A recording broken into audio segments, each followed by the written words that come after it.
Welcome to selfdiscoveryradio.com, where the orchard of wisdom is just ready for picking. We celebrate your why, the journey that you've taken that inspires someone else. We support your services, we support your story. Come and be our guest, become a host, be an author with us. Come and see what we've got. Our next show is...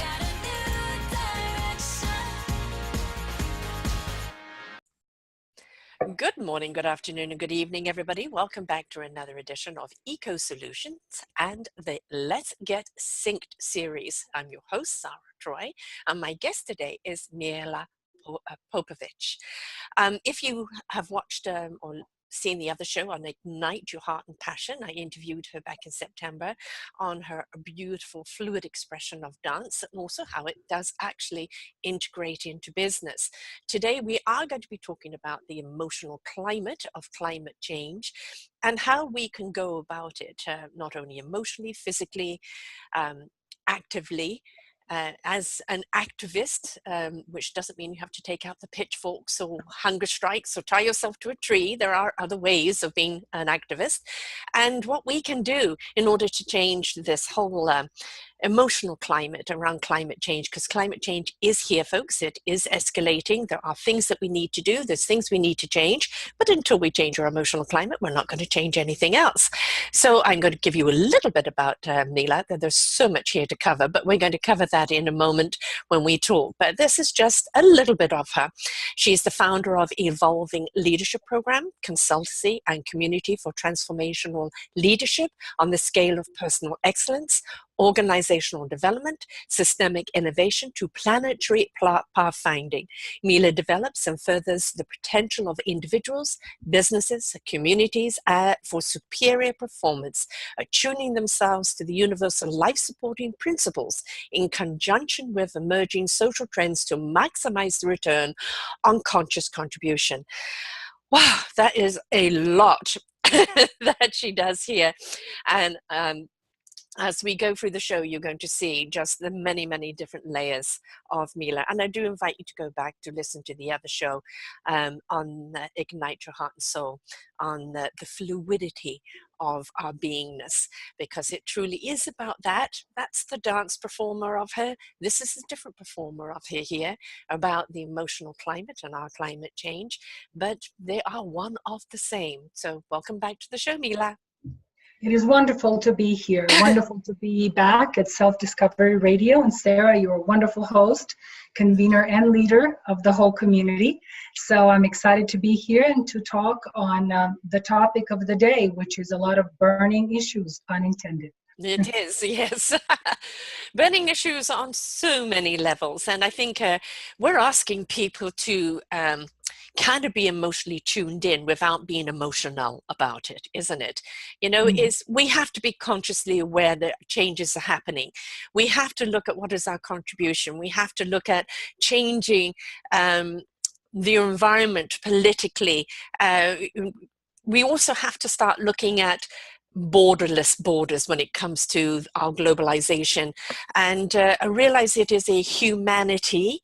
You know, all these different countries and all these different policies and all these different governments around the world govern their countries accordingly. But when we're looking at this issue, it is a humanitarian, it is a humanity issue, and we have to be able to cross the aisle and speak with one another. Otherwise, while we're busy bickering, this planet is demising. Exactly. And thank you for that introduction. One of the words and expressions and issues that is standing out in what you're saying, standing out for me is the notion of governance, which is a multi-layered connotation, you know, that goes from an authority that regulates something all the way to a consensus, to a democratic agreement on something that then is translated into the notion of self-governing. And where I would like to go with this is to invoke the idea and call for the idea of self-governing individuals. Yes. And what that entails, what that would entail. To be a self-governing individual has this somewhat of a formal sound to it.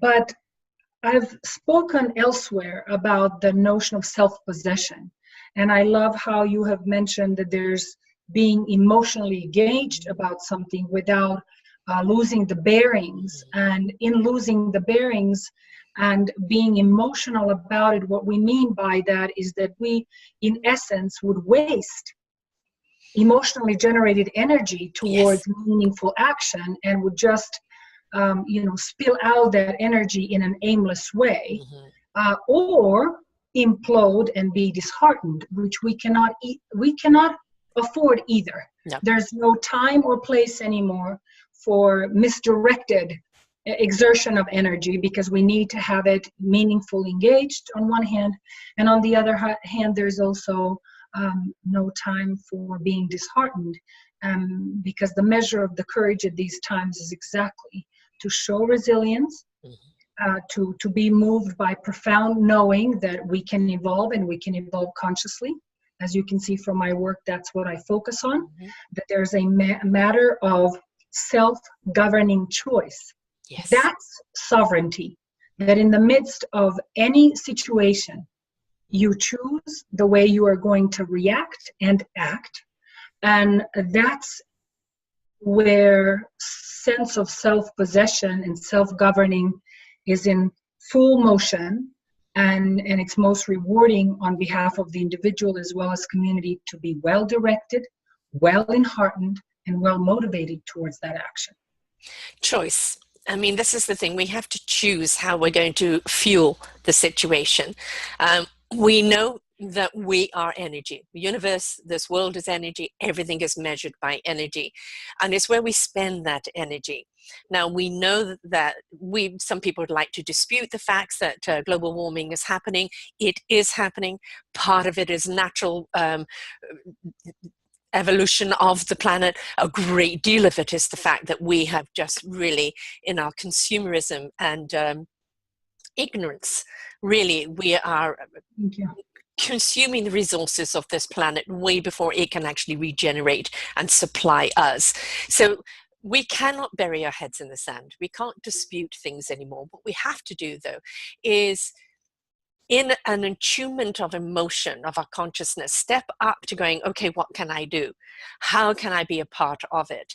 Now, we hear people saying all the time, I'm only one person, I can't do anything. Government is going to step up and well, what's my voice going to count? Well, that's the point. Your voice does count. Your actions do count. And this is, when we see a crisis, we see something happening in the world that's catastrophic. We see how humanity steps up. And we are awesome at stepping up and helping each other when it comes to that crisis. Why are we not looking at this as a crisis right now and saying to one another from across our borders, saying, what can we do to help? How can we put our minds together? How can we step up? Because this is really what the invitation is right now, isn't it? Indeed. You just mentioned changes of catastrophic proportions that need to be met with higher consciousness solution making. So just a little bit, kind of to step back for a little bit, zoom out for a minute to kind of give a rough characterization of times, which we already have plenty of that. Plenty of people have pointed out to the burning issues, along with the high level of urgency to act and to generate solutions. And that's on the collective scale, and we all personally feel something is off, and something is not satisfying. We're either starving or we're satiated in the wrong way, to the point where it's not meaningful anymore. So we all can feel it and see it. What I have noticed is that we have been oscillating between the push and pull of particular forces, between this kind of threat-inducing media propagation, and as well as distraction pulling. So there's the push of the threat and there's the pull of distraction. In between those two, when you're facing mainstream media, you have no opportunity to see indeed how you as an individual can walk in, intervene, contribute, transform, bring forth change, or even be heard for that matter. So it is, and I want to again, show my admiration for the work that you're doing. Thank you. Because this is the kind of media we have to have. Media that can support, that in and of itself is a system of care and support, informing and supporting, so that people feel inspired and empowered to take action, rather than kind of acting and reacting between those two poles of threat and distraction. So what happens in reaction in the psychological, individual domain or community domain, and on one hand, and on the other hand, what happens in the collective, like policy making domain, we get so torn in this kind of atmosphere, in this kind of media climate, social, socioeconomic climate, that we either we have groups and tendencies towards fanaticism. Yes. As a means of coping. Right. And on the other hand, total resignation and indifference as a means of coping. Yes. Because it's impossible to be faced with these things and have a healthier, integral approach and the sense of empowerment to take action. So with that being said, I would like to, have a more refined language about what's going on. And the language. Could you repeat that, please? You had a bit of a wobbly there. What I would like to do is refine the language that we're using so as to shift a little bit the perspective and the approach towards the issues. One of them is the constant catastrophizing. We know things are urgent. Yes. But the constant catastrophizing can lead to paralysis and resignation, right? And we have a way of looking, if we were to even further step back, even further civilizationally, historically step back, we can say that indeed things are of the planetary scope, threatening, and yet there are unprecedented planetary opportunities. Yes. We're living in unprecedented times because for the first time, the population, almost all, is connected via the same media, via cell phones, via new technologies. And with that kind of connectiveness, yes, the spreading of the news, the spreading of the catastrophic things can go faster. Right. But the solution making can also go across the board faster. Usually and typically by, conjunction of official means, established means, as well as social movement and kind of self-initiated movements and change. So could we speak and could we think of what we're facing right now as unprecedented challenges with unprecedented opportunities? An invitation. We're seeing right now the awareness that the amount of plastic in the ocean is killing our sea life. But we're also seeing other people seeing that and going, what can I do about it? They've invented things that can clean up the ocean. We've got people who are now creating roads out of plastic. People are building homes out of plastic. This is the thing, as a human species, when we see a problem, we're very, very creative at finding a solution to it. So what you're saying is we mustn't buy into the hysteria of it, but rather look upon it as an invitation to what are we going to do about it creatively. Because we know there's a hell of a lot of plastic. It's not going to be all gone tomorrow. Although now, of course, we're looking at these wonderful biodegradable plastics that are coming into being. Because there was a problem, people went out and found a solution. And this is really what we're asking people to do is, what is the solution? We know what the problems are. What can we do about it? And I've personally interviewed people here on Self Discovery Radio TV Network that have come up with some incredible solutions that they've dedicated 30 years or more into doing. And that's the thing, is it's within us.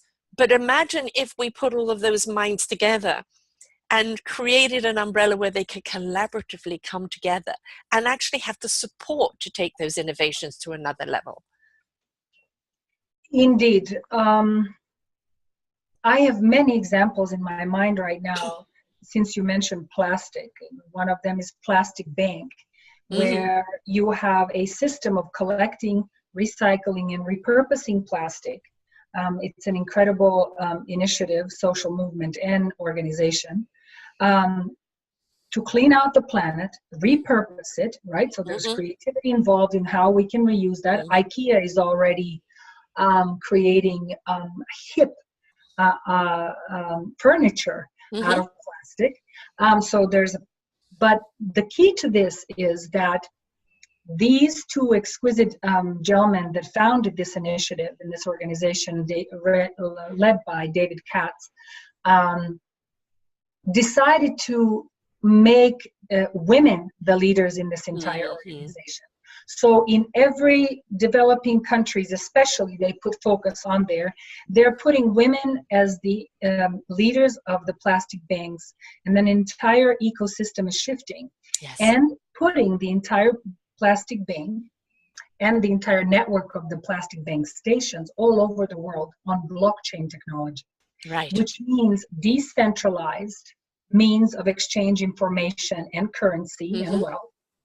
And it is peer-to-peer, direct, authenticated, verified, and transparent, and with the processing power that is, 10 times more. I'm just, saying figuratively, 10 times more that we've known, verifying everybody's identity.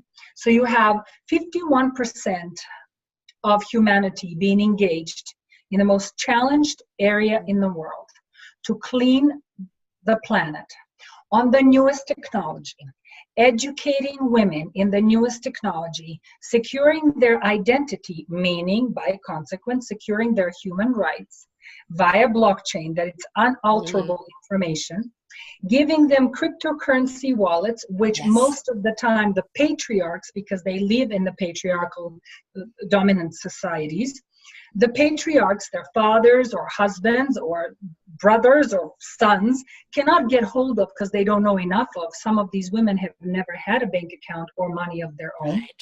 Now they're being educated. Now you have a shift, socioeconomic shift, gender power shift, environmental shift, monetary reform, and a whole new way of ecosystem relating via blockchain, authenticating and transparent, that is untouchable, with the knowledge that the greater number of us that participate in the network are basically increasing the value of the network. So you see how exponentially this can grow and address all the issues along the scale of what we have identified as the SDG goals, the Sustainable Development Goals, which is, again, let me remind you, so that I can infuse us with courage and faith, unprecedented agreement, regardless of the issues that we currently have with the establishment in the US, where I currently reside, in Denver and Colorado, regardless of the challenges that the current US establishment is putting in front of us, and challenge that it's being put in front of UN and undermining UN's incredible global influence. Regardless of that, sometimes those challenges are great catalysts, and let them be that.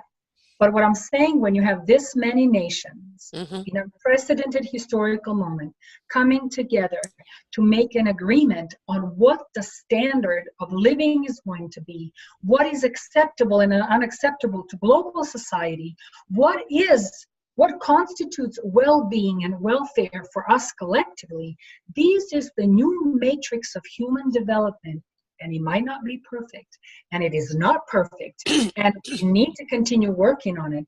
But we have standards and new social norms, ethical standards, and new social norms put in place that will be the guarding rails going forward. So you have solutions that are coming up in all parts of the world, in mushrooming in unprecedented way, that we have so many to celebrate, and to kind of dispel this mesmerizing power of the um, violent culture that is being proponed by a media, because the media is not, the mainstream media is not so much speaking of the exceptional solutions, of the No. exceptional solidarity. None of the success stories are being shared. None of the compassionate stories are being shared, because the threat is serving a different kind of agenda. And the threat of global collective issue is a whole different question. Right. That's where we need to put the focus. The planet is burning, Yes. the planet is heating, we have to breathe, and we are endangering not only our species, without which we happen to know the world would go on, Yes. but Yes. we are endangering all life forms. And in the greater web of life, in the greater chain of being, if we are in the consciously leading species, we have responsibility, compassionate responsibility to take care of the planet, the home, the only home that we have. That we all have. Even you as know. we fantasize about going to other homes, even if we fantasize or make reality, which is fine, to go to Mars. But the point is that there's something about humanity that is co-emergent with the earth, and our own identity and our own species is uniquely co-emergent with this environment with which we communicate, in which we live, which we breathe. So that I am not sure how those settlements will fare. Yes. And one thing I am sure of, we definitely cannot take the same consciousness to another planet, because we'll pollute that one too. Precisely. Precisely. I mean, the thing is that we know that the system is broken, and we can't go anywhere until we correct our own system. And there's so many points here that you brought up. I'm going to go to the media. Obviously, that's what I'm in there. People ask me, why are you doing ecological shows? What's that got to do with the consciousness of people stepping into their own self-love and contribution to life in general? And I say, because if we cannot consciously look at our imprint environmentally, how can we consciously look at our imprint in anything else in life? It's one of the same. And the reason for doing this Let's Get Synced series is to bring the awareness of what is being done, the innovations, right down to policies of the synchronicity with Alison, and the simultaneously policy with the simple policy with Nick and John, with other young people who are going back to their countries, to their governments, with whole plans of changing the waste system or the water system or this system or that system. The thing is that if we do not focus on the people that are already embracing, already stepping up with their own ingredient, and celebrate those people, bring light to those people, how are we going to know what's going on? No, the mainstream media is not at all interested in bringing us that, because we know fear sells, we know part of it's control, and part of it's the manipulation of, whatever that was, the manipulation of powers that be. But we've got to realize we are the power on the planet. We are the empowerment. What we feed is what will grow. Now, we've looked at the state that we're looking at of the planet right now, and we're going, okay, we were ignorant of the fact of our consumerism, of our waste, of our pollution. Now we cannot sit in that ignorance anymore. I don't care if you want to deny it until the cows come home. Just look at your garbage pit, look at the oceans, look at everything else. We cannot deny it. But it is, as you said, that invitation to step up in collaboration with one another to bring about the innovations. Now, looking to the women and empowering them. Different currency. This was covered in Ecoism in Rennie Chevil's, I can't pronounce her surname, of Normalizova documentary, of a different currency being brought in as a form of exchange. When we actually put the power back into the women of this, we're actually not only on the waste side of it, on looking at the creative side of it, but we're also looking at the purchasing and the manufacturing side of it, because they know what the problem is.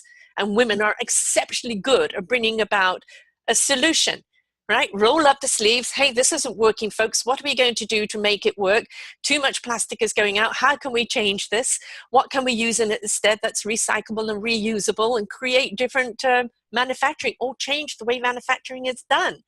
But the whole thing right now, it's a beautiful invitation to empower everyone, but especially empower women who are the main consumers. Because if they change the consumerism, if they change the demand, if they change the way they change the waste, they're going to change the way manufacturing is done and what we really do need as opposed to what we think we need. Indeed. I would like to go quickly to connect the question of dire situations and conditions, right? And if we can assess that without the panic, because right. the panic will paralyze us, and connect that equally to be well informed about what's yes. going on. And you know, you mentioned the story about look at our trash cans, and look at our dumping grounds. Sometimes it's a terrible place in the city that certain walks of life, certain demographics have to endure. Sometimes it's an entire region in the world. There are entire countries that are dumping grounds of us supposedly developed countries. Right. You know, one of the things that we should really pay attention to is that in the interconnected world, there is no longer clear distinction that there's an inside and outside. That there's us and there's them. There's us who are doing well and doing good, and them that are not. Because this crisis has become one of the most powerful levelers ever. Yes. So yes. what I'm trying to show you is to be able to hold paradoxes. I think that's so important, not to see things in simplistic either or terms, right. but to be able to hold paradoxes in order to discover in something that we assume might be going well, to have a kind of a keen perception and watch if our solution is indeed holistic. And in those things that are terrible, we can by equal measure find a great opportunity. So think about this correlation. I would love to come back later to the notion of correlation of inside out. And what I said, there is no just any more simplistic dichotomizing between either or, us, them, inside out. Because you see, if you throw a plastic bottle outside of your car, by the chain effect, it ends up in the sea, and it ends up suffocating your environment in return. And there's an ecosystem. Let's call it what it is. We are one living organism with the earth that will come back right again in front of your door in one form or another, whether that's an autoimmune disease, or it's another plastic bottle, we don't know. The form doesn't matter. But that comes back. And I do want to say something that is profoundly informative, scaringly informative, that we can hold. I mean, your audience and we all know about the problem of space junk. Yes. Which is the leftovers of the satellites, and especially the mushrooming of it during the Cold War era, whose inheritors we are right now. I mean, in many ways, we're replicating the same political dynamics. And you know that they have, by being in space, gotten piecemealed and accelerated. So you have smaller and smaller pieces of the satellite material moving at faster and faster speed. That there's I'm sorry to tell you, but there's a morbid halo around our Mother Earth right now. So to remind you that there is no outside somewhere, there is no Mars to go to with this kind of consciousness. There is no, we'll throw it in the space, we'll find a solution, we'll throw it in the space. No, we have to live differently. We have to think differently. We have to relate to ourselves, another, and the world differently. And in terms of ecology, I mean, and the question or the challenge put in front of you to think, why do you do a programming like this, and how does that correlate, individual and spiritual development to this? The ecology is basically a study of your home, of your abode, of your dwelling. And if by sheer physical fact, if we were only to address just the physical level of being, your abode in your body, your dwelling in your body, in and of itself is an entire ecosystem. Absolutely. So you don't tell, which we have been doing, to your liver to not do something without maybe damaging your kidneys. Right. That's what our healthcare system has been like. This is what our health medicine has been like. This is being replicated on all scale of being. The way we take care of our body, what we eat, how we till our land, how we relate to each other in relationships, how we relate to government, to self-government, to on a full scale of being. The domino effect. The same thought pattern, the same mindset, and the same consciousness that's playing out a certain dynamics. So, speaking of study of home, our body is a whole system. It's an ecosystem. And if we don't address it like that, we're just going to be creating new diseases, destroying other organs, and destroying in the process even our evolutionary potential. Right? So, to think of Earth as our home is by same measure, it's an extension of thought that doesn't even take much thinking because by your own breathing, by your own sustaining yourself in this world, what's necessary. So I think Satish Kumar has said this before, but I have often spoken about the art and science trying to marry those two back together where they belong, because that's another replication of division and dichotomizing. The art and science of soil, soul, and society. That's what we are working on. It's a concentric circle that's interrelated and locked into a feeding back loop where what the soul acts out or envisions is created in the world, which in turn becomes the society and societal norms, informing back the identity, which then informs how we relate to the earth, to each other, with the food we choose, how we till the land, how we treat the land, and all of that. It's a systemic issue that requires systemic approach. That's the ecology of the mind, of the heart, of the body, of the society. And the highly needed whole systems design approach and whole systems perspective that we need, because we are a microcosm and a system in ourselves. So this is to solidify or to reassert, I should say, the correlation, the correspondence between inner and outer, between us as an individual and society at large, and also to give a kind of a larger scope, planetary scope of issues, equally correlated to the internal psychological issues that we carry. With that being said, there's tremendous potential for individual contribution.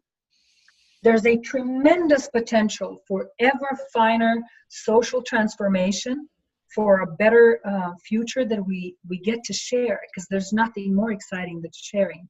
Because even a child that has all the plastic toys in one room will have no joy if there's not somebody else to share it with. We are social beings. We're designed to do this. So in terms of individual input, and you say this kind of somewhat of a disheartening question of what can I do?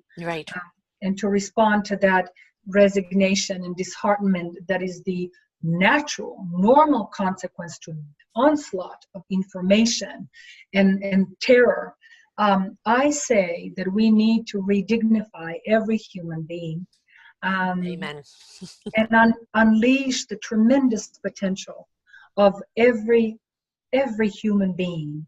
And what we see right now is a beautiful, beautiful correlation and a double current between the ever higher and finer individuation, ever more authentic human beings that are breaking through social norms, the old social norms, and are saying, this is what is truthful to me. This is why we spoke about art and artistic and creative expression earlier, as that powerful unleashing of the individual potential, and ever greater need to relate to others, to connect in communities. We're seeing this movement, and we're seeing that only a human being that is capable of and supported to, I should say, to self-express, has a sense of inner autonomy, Yeah. with which you relate to other life forms and to other human beings with that kind of compassion, understanding that they are going through the same things. And then that's where there's an increased capacity for connection. And there's most definitely the profoundest and unprecedented opportunity to activate the collective mind. You know, first and foremost, what we have to do is activate our heart, activate our love within.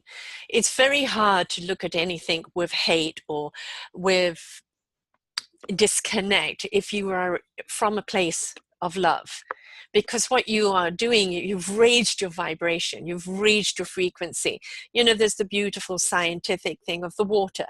You know, one glass of water being shouted at and hated and turned black, another one completely ignored, doing nothing, just stagnant, and another one being filled with love, and just how beautiful crystallized, and each of that crystallization of frequency that it elevated. We want, as an individual, to be loved and able to love. We want to be a part of a village, a part of a place where we belong, a collective that we belong, but we don't want to lose our identity in it. We want to bring our identity to that collective and be seen for who and what we are contributing.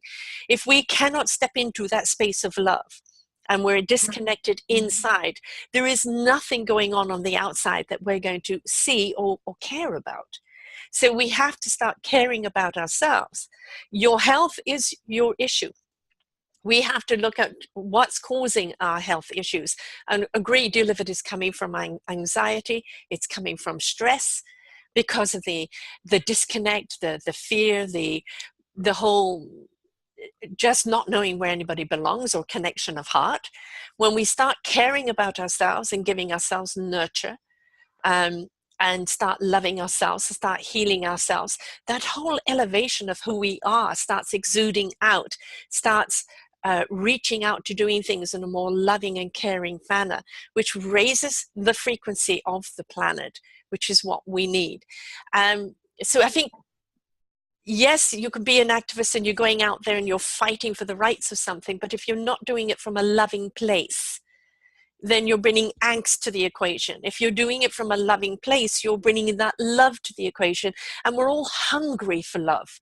We're all hungry for it right now, in a desperation in our whole cellular being. When we step into that love, and from a cellular point of view, we change our entire organism, that then we're now changing the organism in our approach to life and our consciousness to nature and to what we need as a human race, animal race, as a living race here on this planet. So I think the consciousness has to start within us to actually understand we are so much more than we're allowing ourselves to be. And we talked about this in our last show, about societal conditionings of you're only popular, you're only this, or you're only that if you're that, and about our own beautiful self-expression, our own fluidity of being, allowing ourselves to freely give ourselves in light and express ourselves, of that connection with our own inner love and love of what means something to us. And it simplifies things. And of the world, when we look at there's this problem going on, there's that problem going on, you're not going to resolve it from a place of anxiety or stress. Indeed. You're going to resolve it from a place of your own inner love, and bringing that love, bringing that solution, bringing that creativity in invitation and inspiration to others. So it starts with us always, doesn't it? Indeed. I'm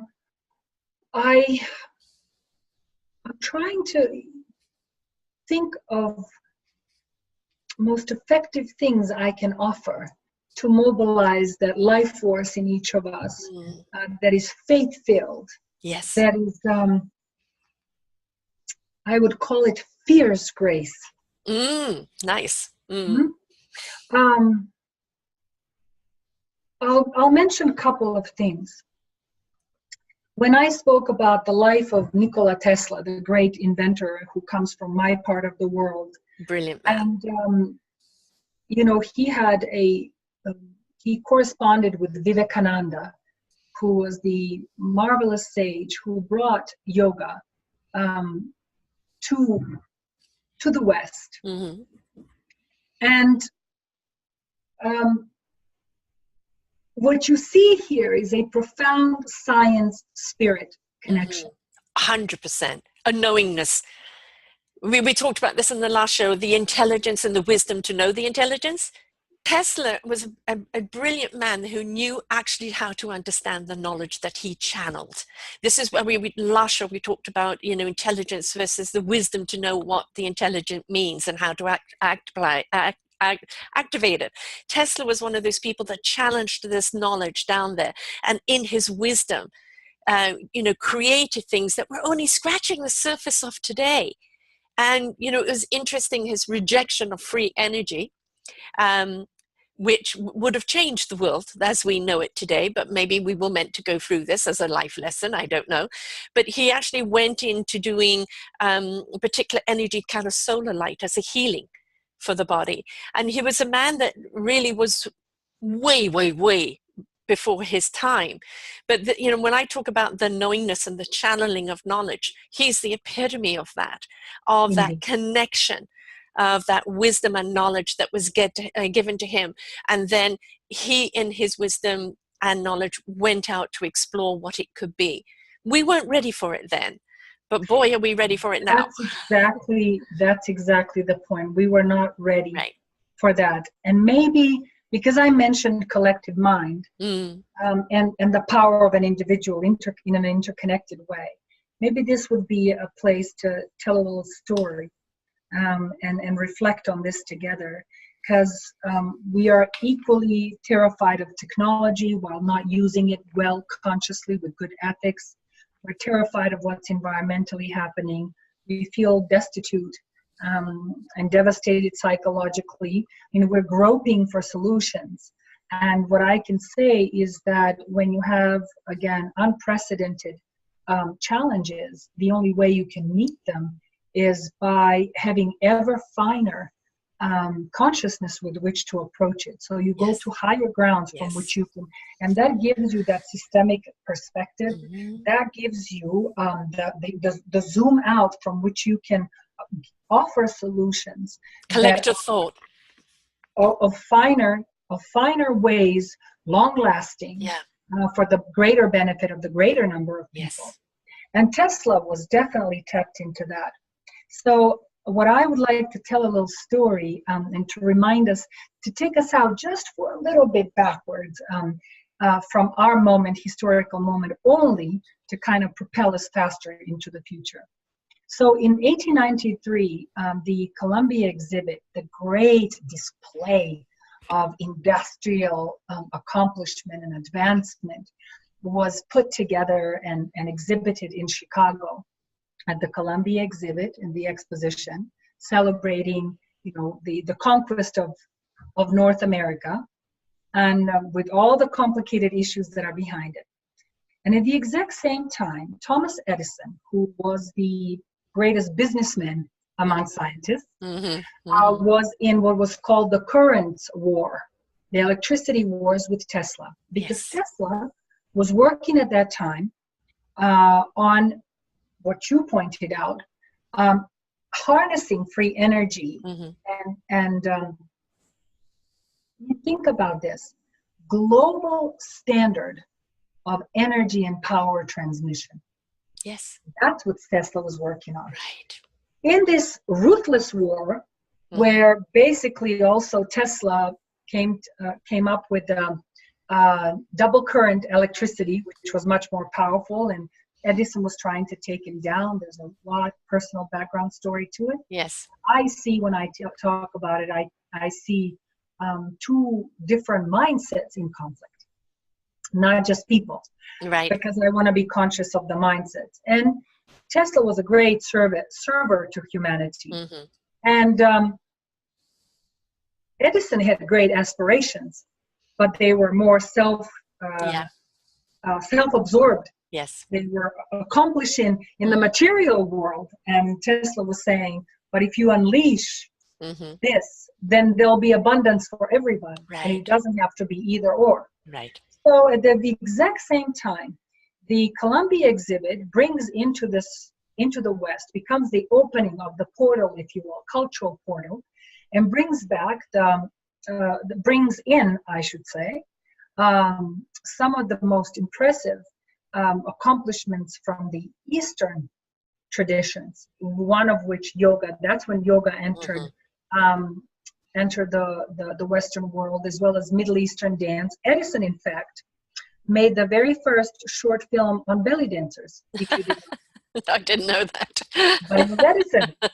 He was Edison, one of my dance forms. So in this huge exhibit, there was the Parliament of World Religions, and the renowned, extraordinary sage and philosopher Vivekananda came, and he had the famous speech that started, I think it's very potent to recall those words. This man in saffron clothing, oddity, exotic oddity, showed up in the Parliament of Religions and said, "Dear brothers and sisters, dear American brothers and sisters," and had the unprecedented 2.5 minute standing ovations. Right. This was his way of connecting, bringing the light of the East, of consciousness, with the light of technological aspiration and advancement together. From that point on, Tesla and Vivekananda were in correspondence, realizing that they're both scientists of spirit. Right. And spiritual scientists. Yes. And Tesla was the one that won the bid to light up the entire Columbia exhibit. For the first time on that massive scale, he lit up the entire city of Chicago and the exhibit.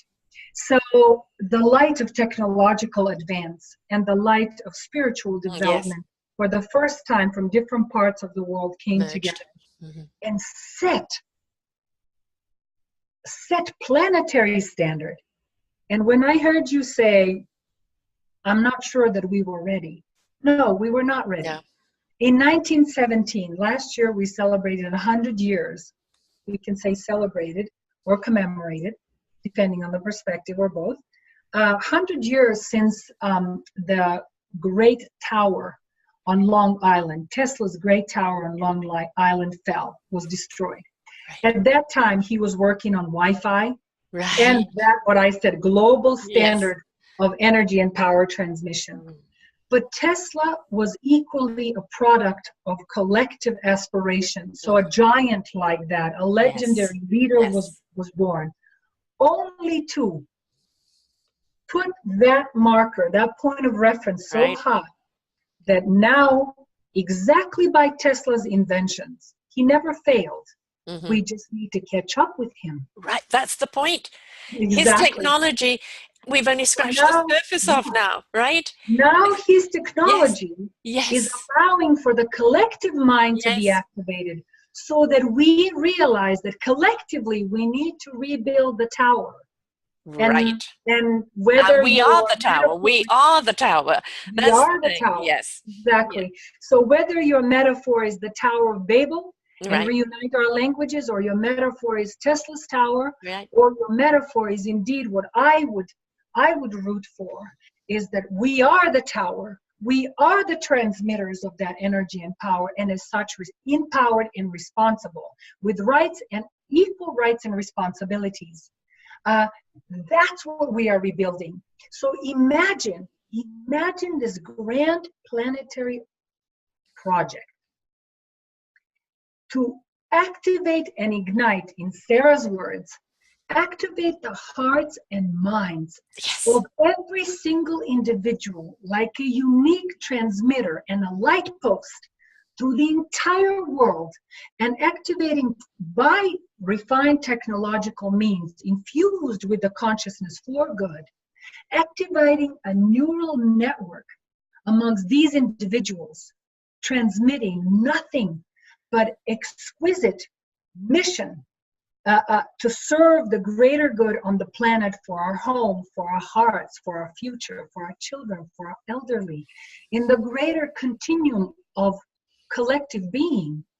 Yes. Is there any greater joy in life one can experience than to be connected in that web of life in the most meaningful and in the most delightful way?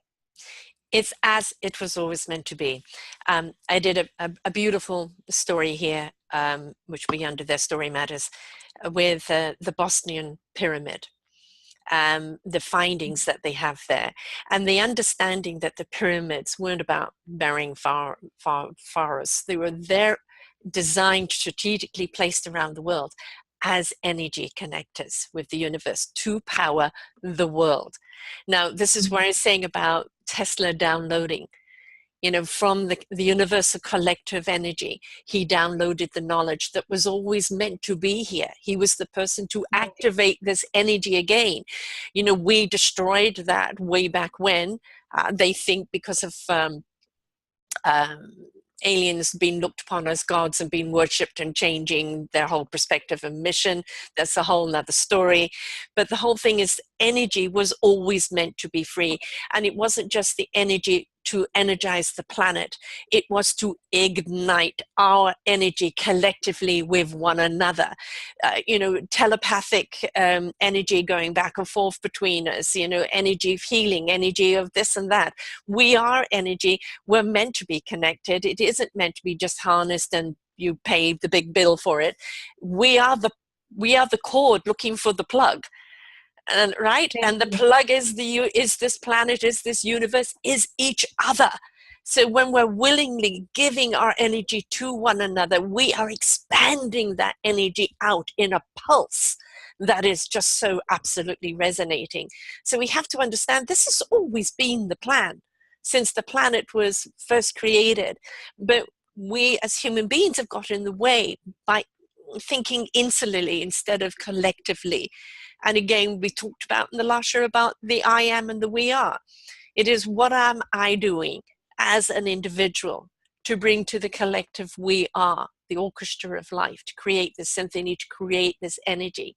And it goes back to us again, always goes back to us, back to the conscious, back to the choice. We know what we need out there. What are we individually and collectively going to do about it? What is your gift? Because every single person's been given one. Every single person's been given a meaningful purpose. Have you stepped into it? Because that's your contribution. Indeed. This is just remarkable when you speak of meta-mathematics, or mathematics of a different domain. What is the thing that you can infinitely divide and it only multiplies? It's only going to be things from the finer plane. Yes. Yeah. Only things from the finer plane can be infinitely divided, and they keep growing and multiplying. That's what you speak of love. That's what you speak of compassion. That's what you speak of goodwill. That's what you speak of significant sense of the significance of your own soul and your being here. All of that, when it's shared, it only grows more exponentially when it's shared. So it's the mathematics of another domain, the sacred mathematics, and also this notion of orchestration, and that we are indeed the holders, each a holder of a unique key, if you want to use the musical metaphor, but also a solution maker, right? Key is the solution giver.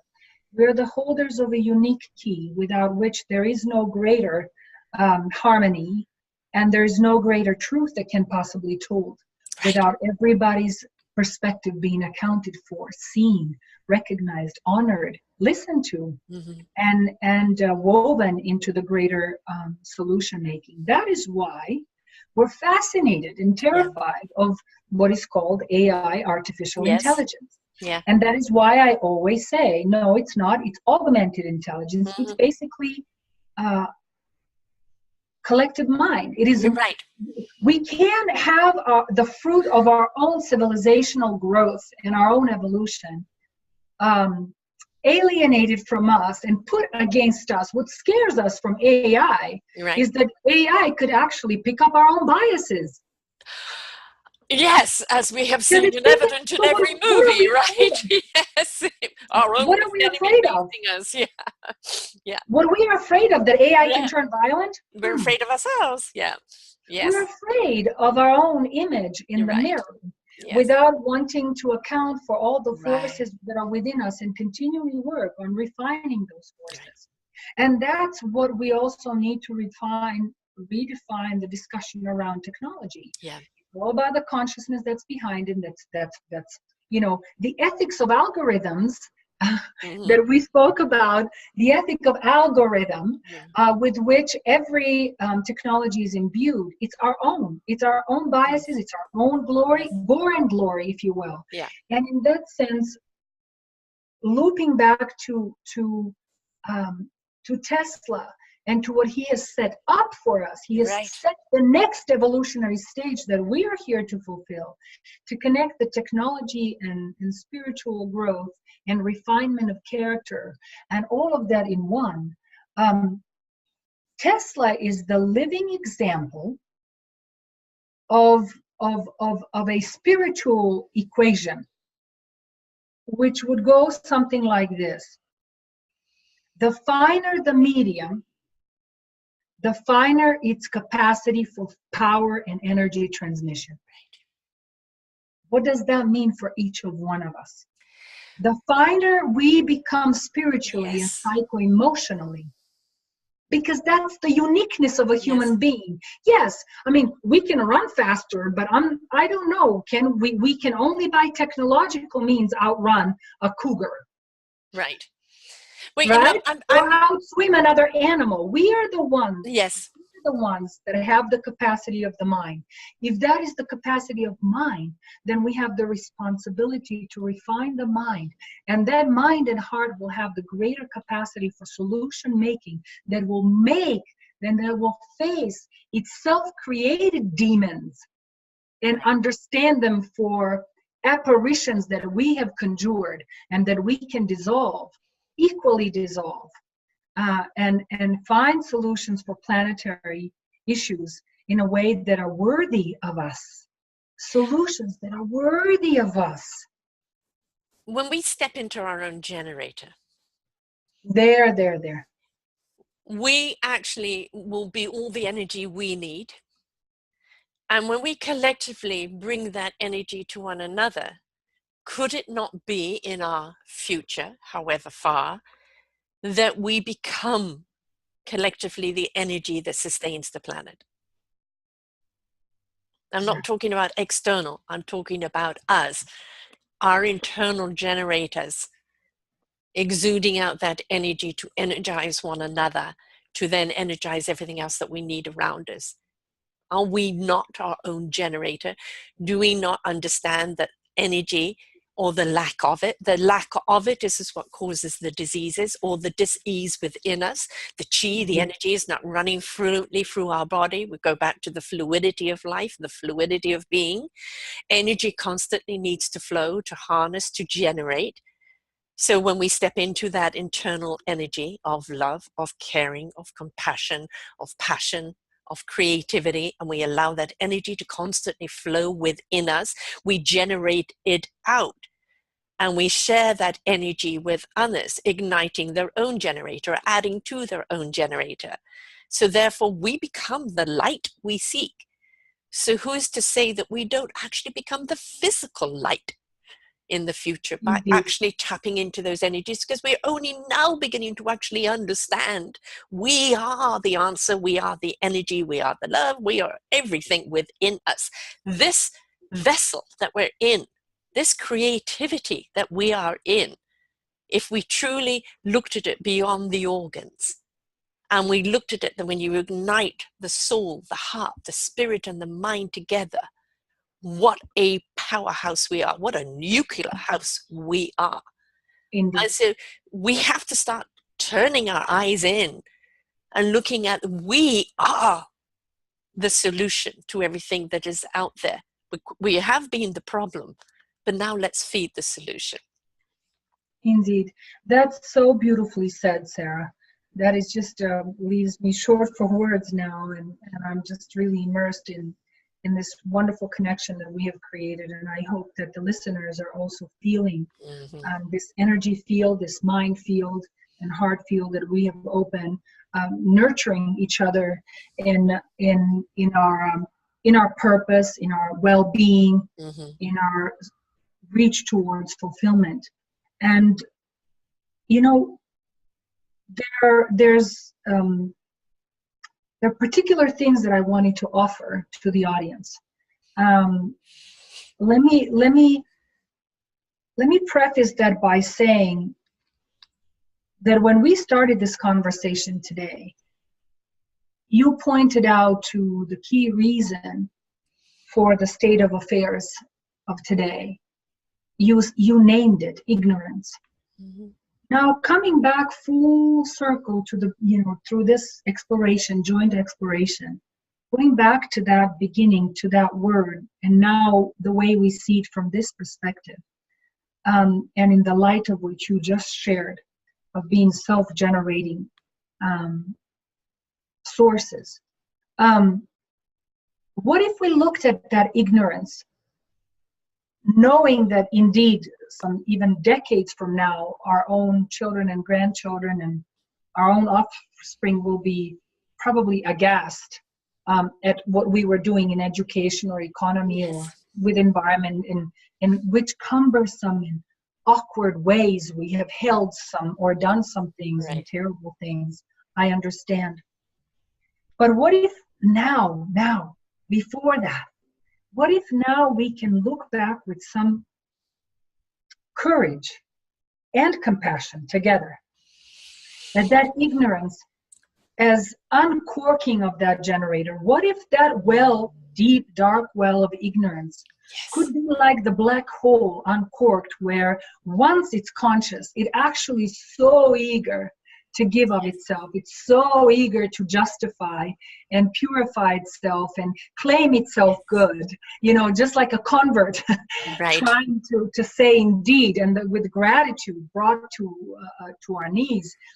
Can I just insert something? Because I thought, instead of us being afraid of being in the darkness, to understand what we see from the light within the darkness.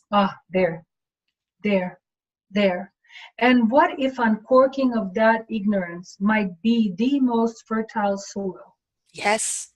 As long as we are striving towards that. Yes. And like the black hole that shines millions of suns, holds millions of suns, like the womb of creation that ruptures, in a bloody fashion. Yes. And hopefully we learn our lesson that it doesn't take a war.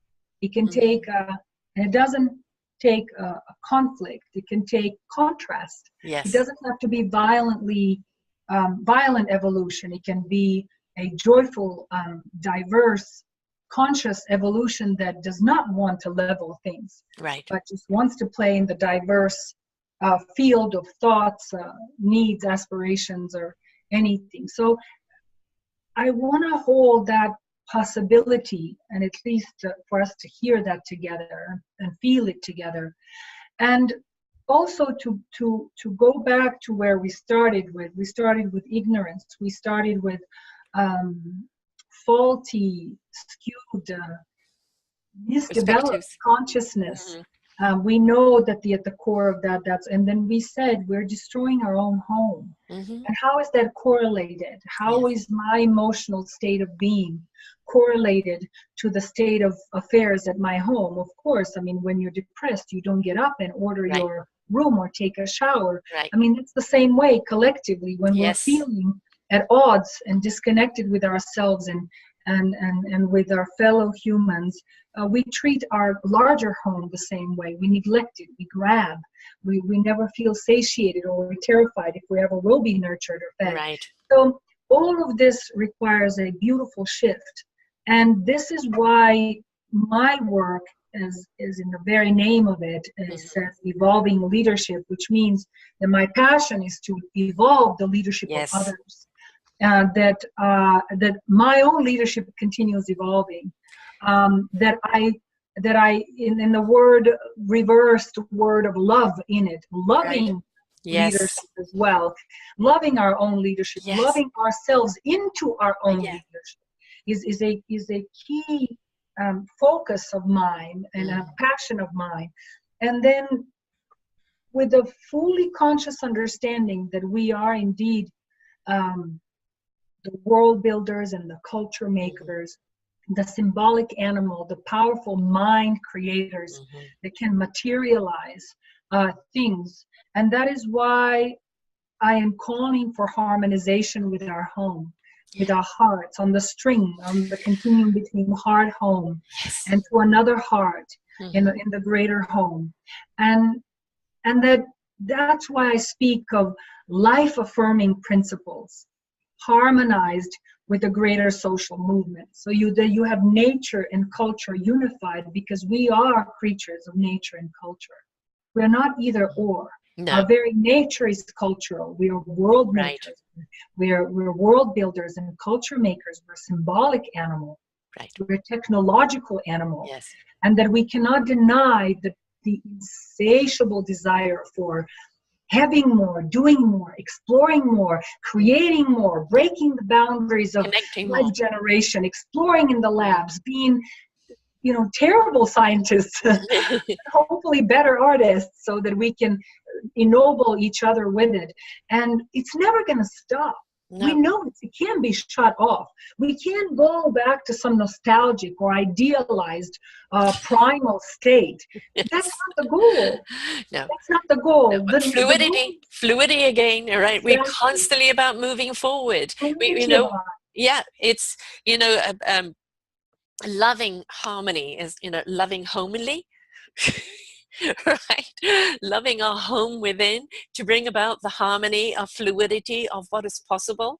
Yeah, I mean, if we just allow ourselves to believe in possibilities and to seek the opportunity within that possibility, the only thing is that we know how much is possible. Where we have to look at it, is it ethically right? Does it serve humanity, or is it against humanity? And we know that there's been so much money in instruments of death.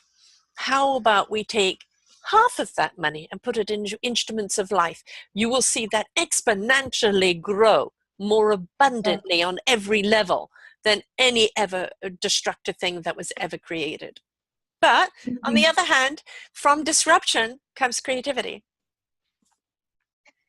And we, rising on the consciousness scale, can smooth that path a little bit. Yes. And we can evolve by contrast, but not by conflict. Right. And we can evolve to a state where there's and with the belief that there's endless mind exploration that is ahead of us, and it doesn't have to destroy the very material and the potential that we're creating from and creating with. Right. So to be attuning everything that you do with life-sustaining and life-affirming principles while you're developing in creative ways is key piece to harmonizing of emotional states with ecological states, with inner world, with the home in which we live in, with the self and with another, with your own language and universal language out there.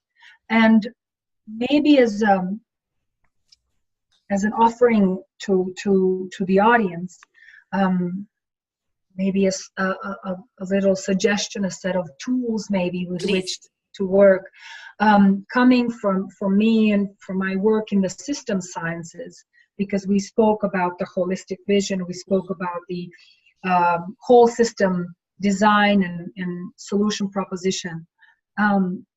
you know, when we're evaluating our state of individual and collective being, it would be useful to use a set of factors, to take into account a set of factors along with which we can develop certain set of skills, or I should say the word capacities or faculties, I should say. So as I mentioned these factors, we equally need to be thinking about what kind of capacities, finer capacities, can I develop to perceive this and to proactively apply and implement.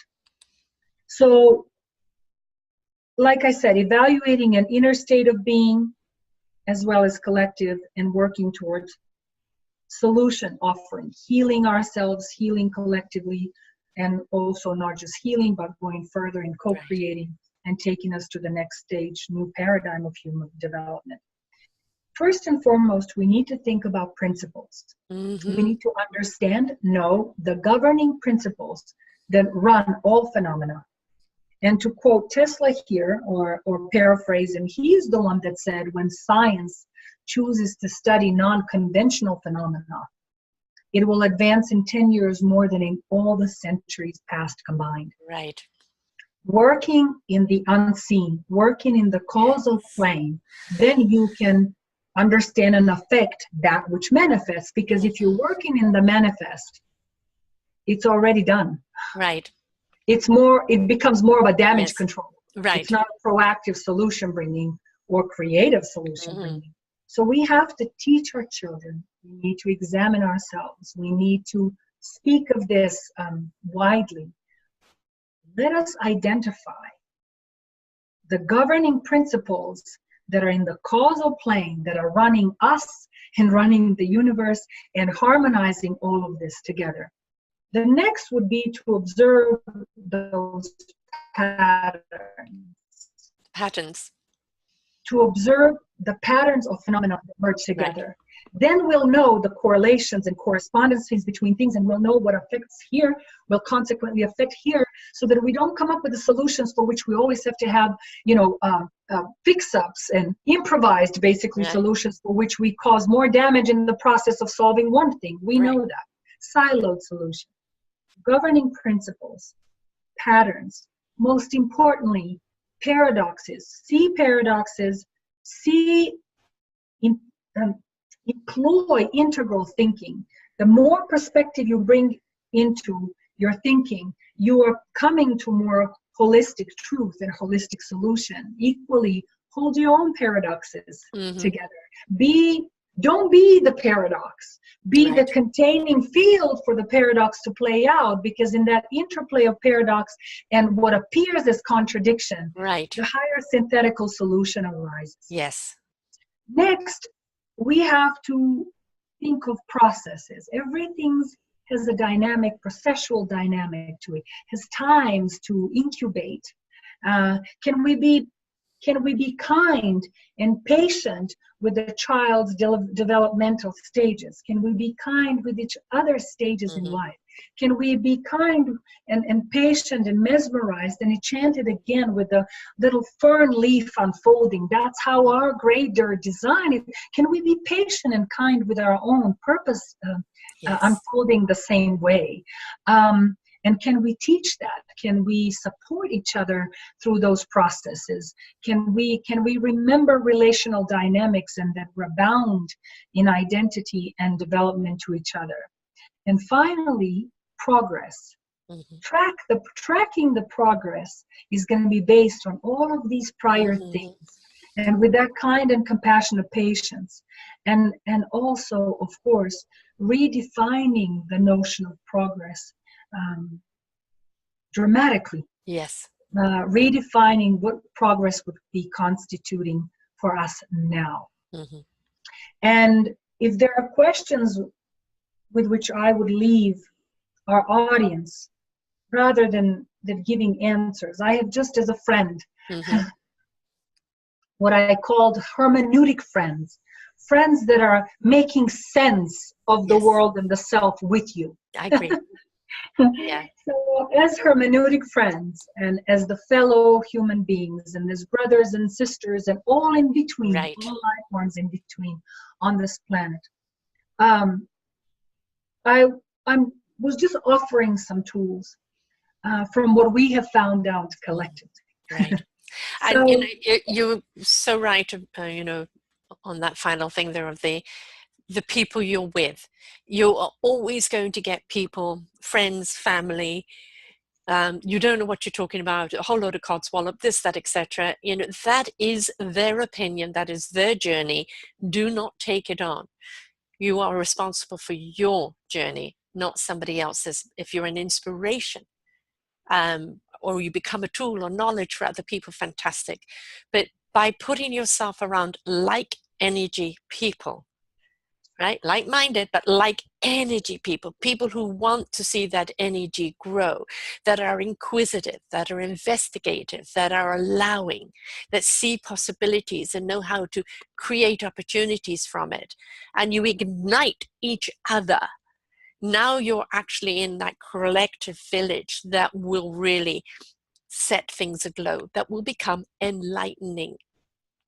From the ignorant to the enlightened, because you're around the right people that are switching on your own ignitions and allowing you to understand what it is you're seeing from the collective communication. Don't worry about the people who aren't. Mix with the people who are. You never know who you're going to inspire along the way. indeed. Right? And when there's somebody there that challenges us, if we want to claim that we want to pursue higher, deeper purpose and knowledge and mission, then we have to see them for who they are. Yes. Let them be the propellers. Yes. The more they're challenging you, let them tight you back. Right. More so that you can be faster catapulted forward towards your mission.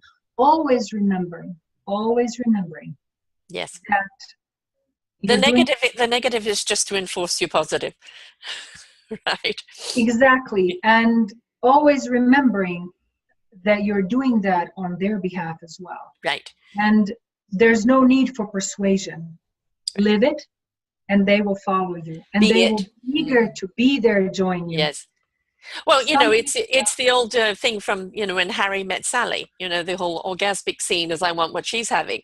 So if you're living in a beautiful energy and a light that's resonating, and you're clearly very happy in your life and in what you're contributing, other people around you that are ready to invest in themselves are going to want to have what you have. So they're going to pay attention to you then. But you can't help anybody or be an inspiration to anyone until they're ready themselves to be inspired. Exactly. And the people that are challengers are great propellers. Mm-hmm. And we have a responsibility to evolve in a way that invites them back into the fold. Right. Because nobody's alienation or disconnection can possibly serve us. So we have responsibility to our own being and to others to keep going with courage of conviction. Right. And with compassionate vision. And for me, always the key questions that I want to ask of you and leave you with, because those are yours and they belong to you, is the questions that come from values, that are based in values. What is worth it? What's worth to me? What is of true value? What is truly priceless? What's truly unattainable? What's worth fighting for with the best of means, with the finest of means, inside me and out there. So I always ask, because it's about leadership of every single one of us, right. And our own activation and ignition, to ask yourself, because it addresses your state of being on every level, physical, emotional, mental, social, every. To ask, how do I lead my life right now? Observe that. Yes. Food, sleep, people, relationships, pace of life, habits, beliefs. How do I lead my life? what leads me in my life, and how can I lead in my life? And with that, I just want to let you go to your introspection, from which I know you will generate remarkable solutions and ever finer human beings. Right. And it's all very well wanting to be a leader, but what are you leading? It's first be the leader in your own life so that you can inspire leadership with others. So yes, very important. We always go back to ourselves, don't we? We always go back to who are we, why are we, what are we here for, and are we taking ownership of that? And that's, I see the awesomeness in people as a possibility seer. All my life, I see the possibilities in people, and then they're going to put the barriers up that stop them from seeing it themselves. But those that then choose to see those possibilities and see what roads are ahead of them, then it's the stepping into their courage and their strength to walk it. And there is nowhere that we're going to go in life without a certain amount of courage and without an awful lot of strength and a great deal of tenacity and the ability to get up over and over again, right? But the eagerness to constantly learn. The one thing Edison did, the 1,000 light bulbs, right? It's just keep on going until it works, until you connect, right? And don't be discouraged because you didn't get it the first time, or this path didn't take you here. If you want to connect with the people that are going to ignite you and your generator, just keep pursuing. Keep listening to these shows here on Get Synced, because you're going to hear so many other people on their perspectives. And I know that you're going to sync up with somebody here that, or more than one, that is going to ignite you within you, because that's what these shows are about. Synchronicity of like energized people who care about themselves, care about the planet, care about each other, and want to be a part of that energetic collective. Simple as that. Marvelous. Thank you, Sarah. How do people get hold of you, love? How do they find you? Yeah, you can find me at my website, milapopovich.com, which is milapopovich.com. There's more about my work, and my profile is there with different platforms where I serve and different connections that hopefully could be of service to you as well. And you can find my email and phone number and contact me, as I am doing full-scale leadership development, from personal excellence to developing communities and organizations to being an international speaker and on advisory boards of one of the most prestigious organizations. It's my honor to, humble honor to be serving there, and I would be more than willing to make connections and to expose you to a field of service that is worthy of the energy that you're bringing into listening to this program today and being with Sarah and I. And don't forget to listen to her other show too, on Ignite Your Heart and Soul, on the ignition of our fluidity into being, and her dance, and how performance and creativity comes into the equation of everything, because it's not separate, it's all one of the same. It's just two different activities. That's it. Wholeness of being. Yes, wholeness of being, playing your other organs. Yes. Yes. Thank you so much, Sarah. This has been an honor and a privilege, truly. Oh, a delight, a delight. From the first time we ever talked, you knew this was going to flow, and so much we've learned here today, and thank you so much for sharing. Okay. Stay tuned for the next one next week. Every week for 3 months, we're going to be bringing you somebody extraordinary who is out there changing the conscious climate, and there's a lot for you to learn and be inspired by, so please do come back. And if you have not heard any of the other shows, it's selfdiscoveryradiotv.com, Eco Solutions, the Let's Get Synced series, and you'll see everybody up there. Until next time, folks, bye for now. For more wonderful shows like this, please go to selfdiscoveryradio.com, podcasts, and see our lineup. And if you wish to support us, we have a funded button. Please stay tuned for our next show.